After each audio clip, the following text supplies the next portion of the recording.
পুরা ফ্লাইওভারের নিচে পোস্টার, ব্যানার, ফেস্টুন, অ্যাড, বিজ্ঞাপন দিয়ে মানে ভরে ফেলছে। আমরা কিছু থেকে কিছু হইলে বলি এগুলা সরকার নিয়ন্ত্রণ করতে পারতেছে না, পরিবেশের কিছু করতেছে না, সংস্কার করতেছে না। আরে ভাই, এখানে সরকার কি করবে? এখানে তো আপনার আর আমার সচেতন হওয়া দরকার।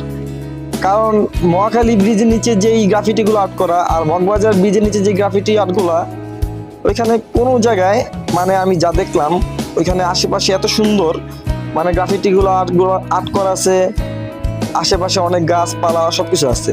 এই যে আমি এখন মানে কি ফ্লাইওভারের উপরে উপরে উঠেছি, উঠে দেখতে পেলাম জানি ফ্লাইওভারের উপরে ময়লার ডাস্টবিন। ভাই এইটা কোন দেশেরও মানে এটা কি ভাই, মারো মুচি কি মানে এরকম কি ভাই কোন দেশে সম্ভব?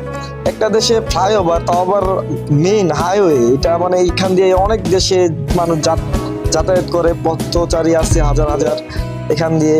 এখানে প্রসাব করে রাখছে ভাই, মানে ফ্লাইওভার উপরে প্রসাব করে রাখছে, ডাস্টবিন।